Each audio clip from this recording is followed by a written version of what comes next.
حضرت مولانا الیاس رحمۃ اللہ علیہ جو تبلیغی جماعت کے بانیوں میں سے تھے، ان کے دل میں بڑی فکر تھی کہ جب انگریز نے بر صغیر پر قبضہ کر لیا تو بہت دیہاتوں میں ارتداد پھیل گیا، مرتد ہونا شروع ہو گئے لوگ. یہ بہت فکر میں رہتے تھے کہ یہ مسلمانوں کو ہو کیا رہا ہے. کلمے کا لفظ پڑھنا نہیں جانتے تھے، یعنی اتنی جہالت پھیل رہی تھی. مدارس ختم کر دیے تھے انگریز نے، سارے تباہ و برباد کر دیا تھا مدرسوں کو. تو یہ بہت فکر، یہ راتوں کو اٹھ کے پریشان، نیند اڑ جاتی تھی ان کی کہ بھئی کیا کروں میں. تو بہت کبھی ان کا خیال آتا کہ میں بھی مدرسہ بناؤں. تو پھر یہ سوچتے کہ مدرسے میں تو محدود لوگ آتے ہیں نا، محدود بچے ہوتے ہیں، محدود لوگ ہوتے ہیں. یہ اتنی بڑی قوم جو اتنے لاکھوں لوگ ہیں ہندوستان کے، جس میں پاکستان اور بنگلہ دیش بھی تھا، ان کے ایمان کو کیسے بچایا جائے. نہ پیسے ہیں، نہ وسائل ہیں. حکومت برطانیہ کی ہے، وہ تو اسلام کو نہیں پسند کرتا تھا.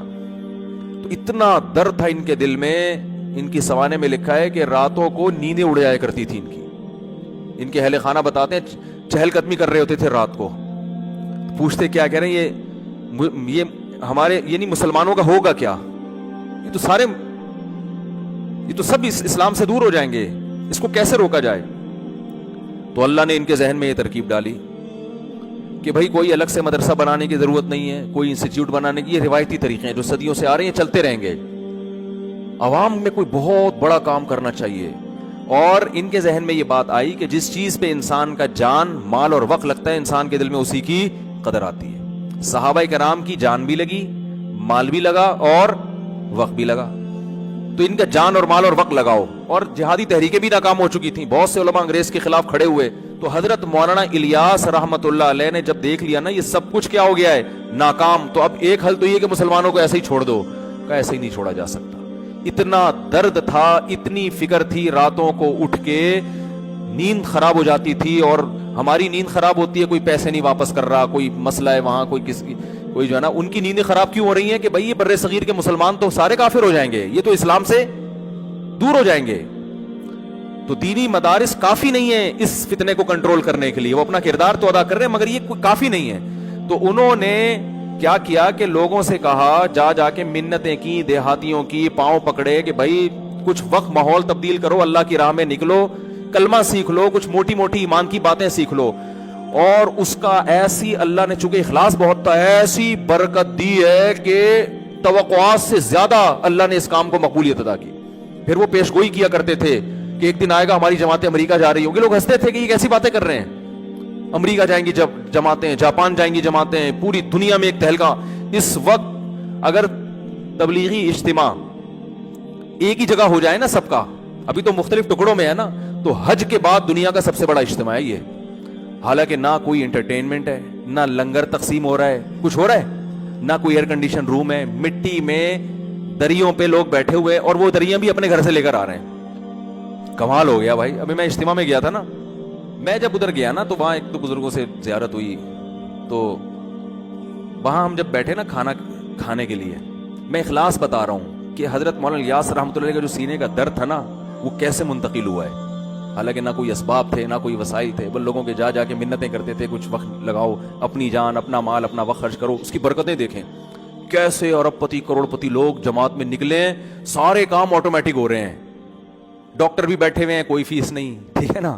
ہوٹل کھلے ہوئے ہیں، کوئی پروفٹ نہیں ہے، سب فی سبیل اللہ، ہر آدمی فی سبیل اللہ. تو میں جب وہاں گیا تو ایک وہاں کوئی پرانے تھے، انہوں نے مجھے کھانا دیگ پہ بیٹھے ہوئے تھے، وہ دیگیں کھلا رہے تھے نا. ہم بھی بننے بن کے بیٹھ گئے وہاں پہ، ہمیں بھی خیر کھلایا انہوں نے. پھر یہ پھوڑ کا کون چھوڑتا ہے بھائی.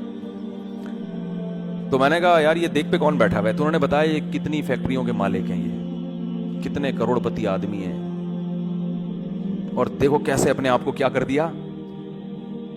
مجھے تو کوئی دیگ پہ بٹھائے میں تو کم از کم نہیں بیٹھوں گا، میں کھا لوں گا. یہ دیگ پہ مجھے کوئی تصویر کھینچ کے ڈال دے گا، مفتی صاحب کا بزنس ہے، کس کا دیگوں کا. عجیب سا لگ رہا ہوتا ہے نا آدمی. میں بکری کے ساتھ تصویر کھنچوانے کے لیے تیار ہوں، بریانی یا قورمے کی دیگ کے ساتھ مجھے تصویر کھنچواتے ہوئے بڑی شرم آتی ہے، کیونکہ ایسا لگے گا ان کا کیا ہے، یہ دیگوں کا کام کر رہے ہیں. ہمیں تو بڑی شرم آتی ہے، ہم تو نہیں بیٹھ سکتے. لیکن ان کا جگر ہے کہ نہیں ہے، اٹھ کے آ جاؤ. دیگ پہ بیٹھتے ہوئے انسان کو شرم آتی ہے. میں نے دیکھا یار دیگ پہ بیٹھ کے کیا کر رہے ہیں، اور ایک نہیں ہے، لاکھ ہزاروں لوگ تبلیغ میں جڑے ہوئے ہیں. ان کی کروڑوں روپے کی آمدن ہے، درجنوں فیکٹریاں، ایسا اپنے آپ کو مٹی میں ملایا ہوا ہے، خاک میں ملایا ہوا ہے، غریب سے غریب آدمی کے پاؤں پکڑ پکڑ کے اس کو اللہ کی راہ میں نکال رہے ہیں، جس سے کوئی لینا دینا نہیں ہے۔ تو جب یہ میں اصل بتا رہا تھا، کام جب شروع ہوا نا تبلیغ کا، تو بہت پھیلنا شروع ہو گیا۔ حضرت مفتی محمد شفیع صاحب رحمۃ اللہ علیہ ایک دفعہ گئے حضرت مولانا الیاس رحمۃ اللہ علیہ کی عیادت کے لیے، بیمار ہو گئے تھے۔ تو حضرت مولانا الیاس رحمۃ اللہ علیہ نے فرمایا، جو میں اصل استدراج سمجھانا چاہ رہا تھا کہ بے دین میں اور دینداروں میں کیا فرق ہوتا ہے، کہ بے دین آدمی کو گناہ کر رہا ہے، عیاشی کر رہا ہے، اور اس کو نعمتیں مل رہی ہیں تو سمجھتا ہے کہ کیا یہ سب صحیح ہو رہا ہے بھائی، اور جو اہل اللہ ہوتے ہیں وہ تقوی اختیار کرتے ہیں اور ان کو عیاشی نہیں بلکہ ان کے دین کے کام میں برکت ہو رہی ہے، تو وہ سمجھ رہے ہوتے ہیں شاید اللہ کی طرف سے ڈھیل نہ ہو، کہیں ایسا نہ ہو اللہ ناراض ہو اور اللہ نے کہا چلو ابھی کام کو پھیلنے دیتا ہوں۔ تو حضرت مولانا الیاس رحمۃ اللہ علیہ بیمار تھے، حضرت مفتی محمد شفیع صاحب رحمہ اللہ تعالی نے ان کے پاس گئے، تو حضرت مولانا الیاس رحمۃ اللہ نے فرمایا کہ تبلیغ کا کام اتنا پھیلتا جا رہا ہے، مجھے ڈر ہے کہ یہ اللہ کی طرف سے ڈھیل نہ ہو۔ آپ اندازہ لگاؤ کہ ایسا نہ ہو کہ اللہ ہم سے ناراض ہو اور اللہ وقتی طور پہ ترقی دے رہا ہو ہم کو کہ چلو فی الحال تم جو کام لے کے چلے تھے میں اس کو پھیلا رہا ہوں، لیکن اندر سے اللہ کیا ہو، ناراض ہو، اور آخر میں ہمیں کہیں پکڑ نہ لے۔ تو حضرت مفتی محمد شفیع صاحب تھے مفتی، حقیقی مفتی، ایسے نہیں کہ آج پتھر اٹھاؤ تو کیا نکلتا ہے، ہر پاگل سے پاگل کیا بنا ہوا ہے، مفتی بنا ہوا اتنا۔ تو وہ جو تھے حضرت مفتی شفیع صاحب رحمۃ اللہ علیہ واقعی مفتی تھے، تو انہوں نے فرمایا کہ یہ استدراج نہیں ہے، استدراج بولو نہیں ہے، یہ ڈھیل نہیں ہے، آپ تسلی رکھیں۔ کہا آپ کو کیسے پتا چل گیا ڈھیل نہیں ہے؟ کہا اگر یہ اللہ کی طرف سے ڈھیل ہوتی نا تو آپ کو یہ خوف نہ ہوتا کہ یہ ڈھیل تو نہیں ہے۔ خاندانی جواب دیا کہ نہیں دیا؟ کیونکہ جب ڈھیل ہوتی ہے تو اس میں انسان یہ سمجھتا ہے کہ یہ نعمتوں کی بارش ہو رہی ہے مجھ پر، وہ تو اترانے لگتا ہے۔ جس کو یہ خوف ہے کہ بھئی آزمائش نہ ہو، یہ خوف اس کی علامت ہے کہ یہ ڈھیل نہیں ہے، یہ اللہ کی طرف سے برکت ہے، کام کی مقبولیت ہے۔